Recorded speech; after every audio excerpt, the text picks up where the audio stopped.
এবছর তো অনেক এঁচোর বাজার থেকে কিনে খেলাম, এখন তো এঁচোর বড় হয়ে কাঁঠাল হয়ে গেছে। তবে এটা কিন্তু আমি বাজার থেকে কিনে আনিনি, পাশে দোকানে গেছিলাম, সেখান থেকে আসছি, দেখি এক বাড়িতে কাঁঠাল গাছে অনেক কাঁঠাল ধরে আছে। আমি বললাম তোমরা কি বিক্রি করো? বলে তেমন তো বিক্রি করি না। যাই হোক, সেখান থেকে এই কাঁঠালটা আমি নিয়ে এলাম। কয়েকদিন আগে খাসির মাংস আনছি, আর খাসির মাংসের সাথে অল্প তেলও কিনে নিয়ে আসছি। সেই তেলটুকু আছে, কাঁঠাল দেখে আমার মনে হয়েছে এই কাঁঠাল দিয়ে ওই তেল রান্না করলে সেই স্বাদ হবে।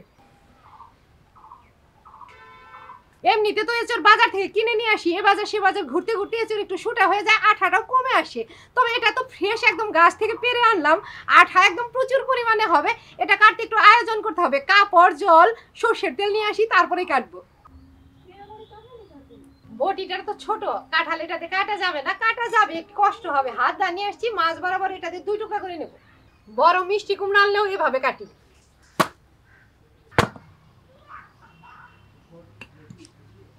এভাবে কেটে নিলাম, এখন বটিতে কাটতে সুবিধা হবে। ভিতরে অল্প অল্প রোয়া রোয়া হয়ে গেছে।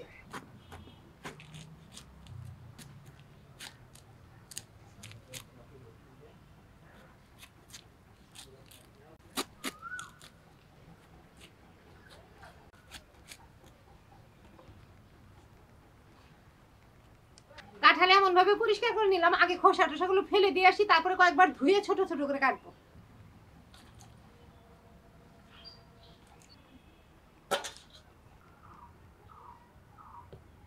আঙ্গুলে আঙ্গুলে জোড়া লেগে গেছে, এভাবে অন্যান্য কাজ করতেই পারবো না। আগে আঠাটা ভালোভাবে তুলতে হবে।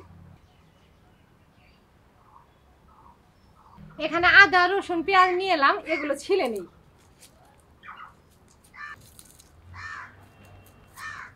পেঁয়াজ ছিলে 2 টুকরা করে নিলাম, জলে ভিজিয়ে দিই।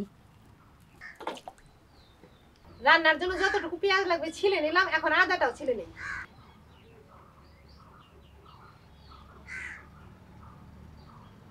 আদাটাও ছিলে নিলাম। এখানে পাকা পাকা লঙ্কা নিচ্ছি, এগুলো বেটে দেবো। এখন তো কাঁচা লঙ্কা নিয়ে আসলে শুটা হয়ে যায়, আর কাঁচা লঙ্কার মধ্যে কিছু কিছু পাকা লঙ্কাও থাকে, ওগুলো বেটে বেটেই রান্না করি। এখন আর শুকনা লঙ্কার গুঁড়াটা তেমন খাই না, এমনিতেই চৈত্র মাসের দিন। লঙ্কাগুলো গুছিয়ে নিচ্ছি যাতে তাড়াতাড়ি বোটাতে পারি।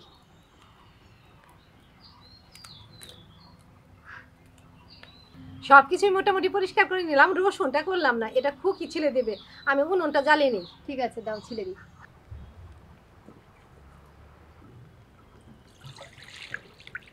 উনুন জ্বালিয়ে কড়াই বসিয়ে দিয়ে কড়াইতে জলও দিয়ে দিলাম, কাঁঠাল ভাপাবো বলে। কাঁঠালগুলো তো বড় বড় করে কেটে রাখছি, এখন ধুয়ে ছোট ছোট করে কেটে ডিরেক্ট কড়াইতে দিয়ে দিব।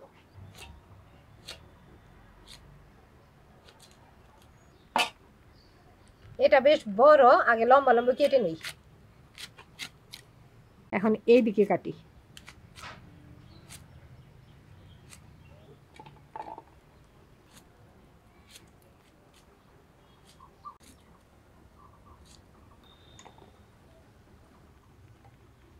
এঁচড় কাটতে কাটতে কড়াইয়ের জলটাও গরম হয়ে গেছে, এখন এঁচড়গুলো কড়াইতে ঢেলে দেই।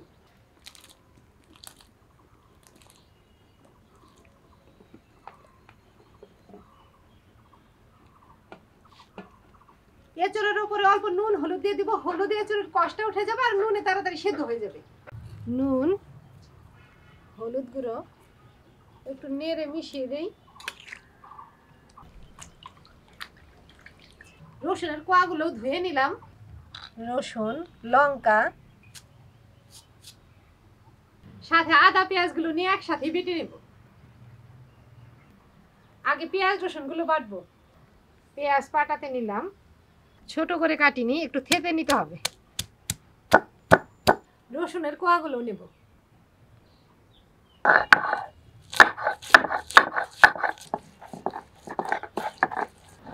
পেঁয়াজ রসুন বাটা হয়ে গেছে, পাটাতে লঙ্কা আর আদাও ঢেলে নেব। এগুলো পাটায় রাখি আর পেঁয়াজ রসুন বাটা সরাতে তুলে দিই। আদা থেতো করে নেই।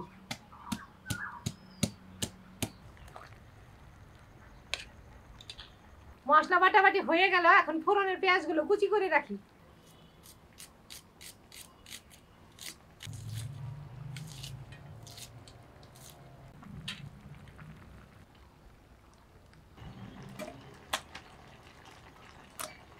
এখানে 150 গ্রামের মতো খাসির তেল আছে, এটাও কেটে রাখি। জল ঢেলে দিলাম।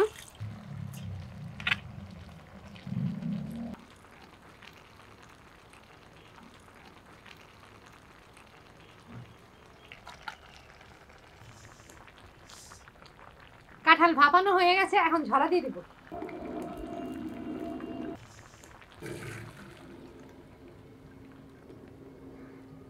এখন আরেকটা কড়াই উনুনে বসিয়ে দিই।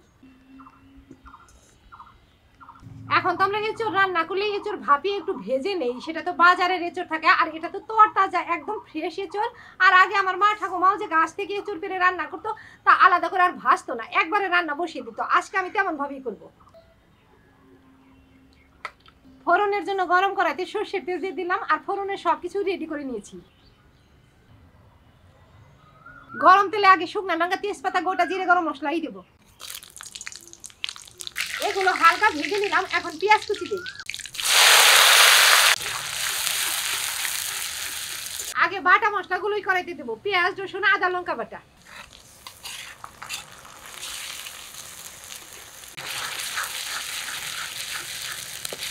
অল্প কষিয়ে নিলাম যাতে কাঁচা গন্ধটা চলে যায়। এখন গুঁড়া মশলা দেবো, হলুদ আর ধনে গুঁড়ো। একটু জল দেবো, মশলা যাতে কড়াইতে না লেগে যায়।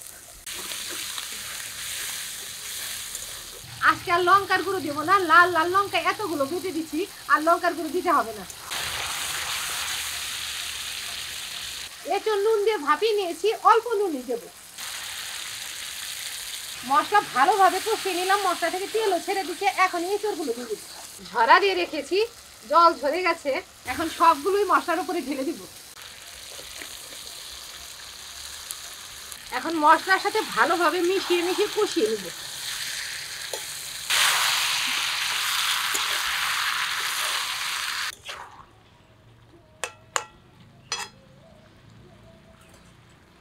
আজকে রান্নাতে সবজি টমেটো কোনো কিছু কেনা নাই, এগুলো গাছের টমেটো, একদম ছোট ছোট টমেটো, এগুলোই 2 টুকরো করে কেটে দিয়ে দেবো।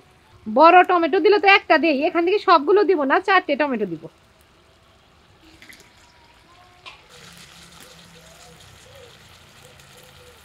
আর কিছুতে নামালাম না, একবারে কড়াইতেই দিই।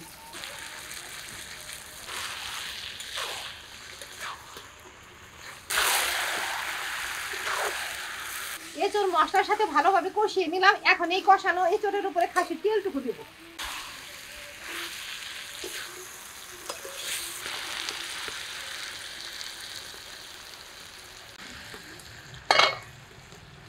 তেল এঁচড় যদি একসাথে দিতাম তেল তো গলেই যেত, এমনিতেই তেল গলে যায়। তারপরে গরম এঁচড়ের উপরে দেবো যাতে একটু কম গলে, আর ঝোলের উপরে দিলে তেল একদম গলে না। তবে আজকে আমি একটু কষিয়ে নিব।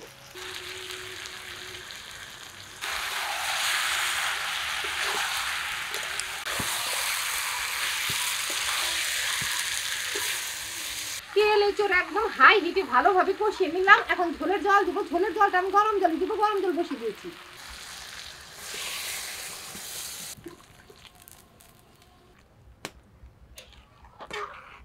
ঝোলের জল দিয়ে দিলাম, জলও দিছি গরম জল। আর তেমন কোনো কাজ নাই, 2-1টা বলক এলেই ভাজা মশলার গুঁড়ো ছিটিয়ে নামিয়ে দিব।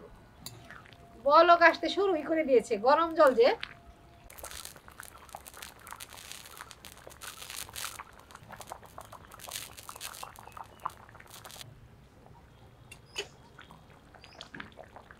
ঝোল অনেকটাই কমে গেছে, আর জাল দিব না, উনুনে যতটুকু আঁচ আছে অতটুকুতেই হয়ে যাবে। এখন শুধু ভাজা মশলার গুঁড়ো ছিটিয়ে বসিয়ে রাখবো।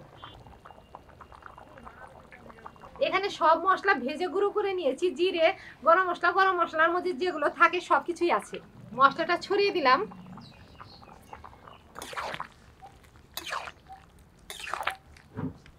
উনুনে শেষ আঁচে বসিয়ে রেখেছি, আর শেষ আঁচের তাপটুকু তরকারিতে লাগলে কালারটাও সুন্দর আসে, আর একদম ঘন হয়ে যায় ঝোলটা। এখনই গামলায় ঢেলে দিব, আর ঢালার আগে একটু খুন্তি দিয়ে নেড়ে দিব যাতে গামলাতে ঢালার সময় একবার পড়ে যায়।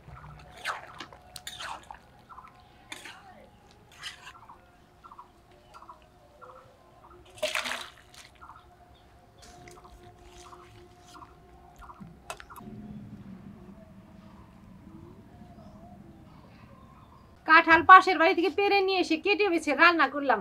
রান্না করতে করতে একদম খিদে পেয়ে গেছে। কাঁঠাল রান্না তো একটু ঝামেলাও আছে, কাটতে বাঁচতে অনেক সময় লাগে।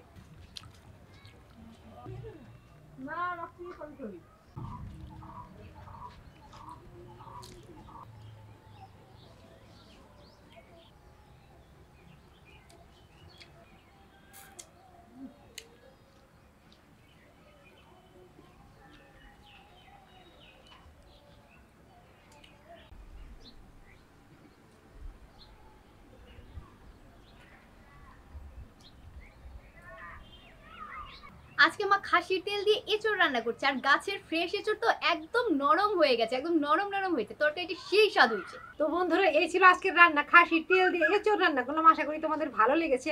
তোমরা লাইক করো আর ভিডিওটা শেয়ার করে দিও।